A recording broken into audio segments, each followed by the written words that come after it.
A 19-year-old is brought to the emergency department, and he is having full-on body seizures. He was brought in by his friends, and the medical team quickly rushes to his aid. But before they can even figure out what's going on, he stops seizing and slips into a coma. Now, just 2 hours ago, this patient was an overall healthy 19-year-old having fun with his friends. So what happened within this 2-hour time span that led this 19-year-old into a coma? Well, the culprit, soy sauce. Soy sauce is a common staple in a lot of homes and restaurants. So was this soy sauce that he drank contaminated? No. In fact, it was something much simpler. Sodium. Sodium is the main component that makes a common table salt. And the body needs sodium to help with fluid balance and nerve signaling. So why is it a problem that this patient consumed sodium? You see, salt is one of the main ingredients found in soy sauce. But this patient did not consume a small packet like this soy sauce that I'm holding here. No, instead, his friends dared him to drink 1 quart of soy sauce. That's 4 cups of concentrated salt solution. 4 cups. So sodium itself isn't bad, it's more so the concentrated amount that this patient got in such a very short time span that led to his severe neurological symptoms. In just a matter of minutes, the concentration of sodium in this patient's blood began climbing higher and higher and higher until it led to a condition called hypernatremia, which just means you have a higher concentration of sodium in your blood than a normal expected range. The word hypernatremia is a modern medical term that we use today, but the consequences of consuming a really high level of salt in a short amount of time is nothing new. In fact, for thousands of years, it has been known the severe consequences that happen when you consume a huge amount of salt in a short amount of time. In ancient China, in fact, they used to consume high amounts of salt when there was a means for suicide. But the body does an amazing job of getting rid of all this excess sodium in your blood. It can do it by increasing your thirst signal, making you drink water and dilute your bloodstream from this concentrated sodium. It can also make you urinate to help eliminate all this extra excess sodium. So was this patient's body not functioning properly? Not necessarily. The body does an amazing job of getting rid of all of this extra sodium, but it can only do it so well so fast. And the amount that this patient consumed of sodium, of salt that was in the soy sauce, was too much for his body to handle. So what happens when the body has so much sodium and it can't get rid of it quickly enough? Well, you have to think about what sodium does in the body. One of the things we mentioned earlier was that sodium helps with fluid balance. All that really means is that sodium attracts water. Water likes to follow wherever there's a higher concentration of sodium. So if we have too much sodium in the bloodstream, water is going to go towards it. But where does it come from? Where does this water come from? It comes from the body's cells. So all of this fluid, this water that's inside of our cells, starts to come out, go into the bloodstream where we have that really high concentration of sodium. What your body is doing is that it's trying to dilute the bloodstream, just like when you make a very salty soup and you then add more water to help dilute the soup so that it is no longer salty.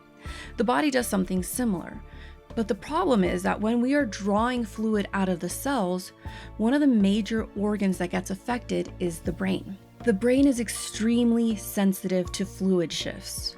When we have too much salt in the blood, the water that's inside of the brain cells, this fluid gets pulled out of the brain cells.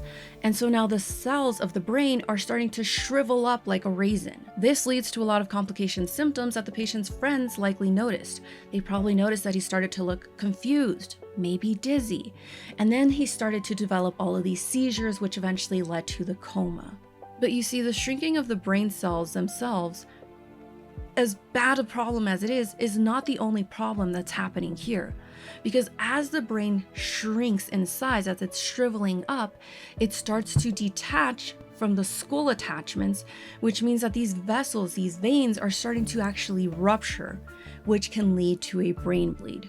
So this patient is not only suffering from a shrinking brain that is no longer able to function properly, but now it's starting to bleed. He's starting to have internal bleeding inside of his skull. So the combined problems of the brain are what very likely led to this patient ending up in a coma. But you see, the story doesn't end there. the medical team was actually able to do some interventions. They were able to retrieve information from the friends that brought the 19-year-old in. The friends admitted to what happened, and the doctors were also able to get some lab results, like blood work, to determine that the patient's blood was extremely elevated. So with all this information, them figuring out that the patient was in a severe hypernatremic state, they were actually able to do some pretty interesting interventions. So typically in a patient that has hypernatremia, there's a lot of interventions that you can do, like what we talked about earlier that the body tries to do with diluting the bloodstream. So what did the doctors do? Well, they also diluted the bloodstream. Usually though, when the medical team is trying to dilute a patient's bloodstream, they will give IV fluids. They will give an isotonic solution, which all it means is that the concentration is very similar to the blood, or they can give a hypotonic solution for patients who are severely hypernatremic. And this is just a solution that is less concentrated than the blood, meaning it's mostly pure water without many electrolytes or solutes in it. Usually though, what they do is that they give it very slowly because there is a very high risk of neurological complications happening. But this patient though was a unique case because most patients who suffer from hypernatremia experience this in a very slow and steady state. This patient, this 19-year-old, was different. He had hypernatremia from a very acute, meaning very fast situation of consuming such a high amount of salt in a very short amount of time. So similarly, the doctors figured because this patient's situation is unique, they were going to treat it uniquely. So they flooded him, just absolutely flooded him with like a D5 solution, which just means that it's a mostly pure, unconcentrated water solution. They gave him 6 liters in a matter of 30 minutes or less. That is an unheard of amount of IV fluids that a patient will typically receive in such a short amount of time. But again, this patient was unique. So what was the outcome of the treatment? Well, this patient remained in a coma, but only for 3 days. He woke up on his own, out of the coma, on day 3. But did he have any residual neurological symptoms? Well, no. He had some minor things for the first few days to weeks, but within a few weeks, he had a full recovery, which is such a miracle. I mean, this patient went from severe neurological symptoms. He was in a coma to then 3 days later waking up and then within a matter of weeks having a full recovery. This is actually such a unique situation that when these articles were published, they actually stated that this is the only known case of a patient who recovered from severe hypernatremia, severe acute hypernatremia, again, meaning that really fast hypernatremia, and recovered with no neurological symptoms. Now, that is amazing for this 19-year-old. I'm sure his parents were relieved and his friends were relieved because I'm sure they meant no harm, at least not knowing what could possibly happen from this bottle of soy sauce. The human body is truly fascinating. To see that we are able to recover and balance whenever there's any sort of imbalance is beyond me. The human body was designed with such intricate mechanisms. It was just truly engineered in such a fascinating manner. But also, it makes us realize how truly delicate the human body is.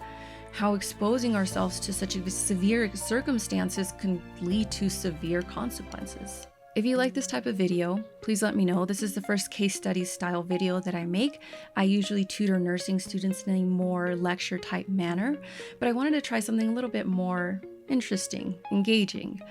So if you're a nursing student also, go ahead and check out my fluid and electrolyte handout page to help you reinforce your fluid and electrolytes. And let me know in the comments if you want more of these videos and I will try to work on making more. And I will see you in the next video. Okay, bye.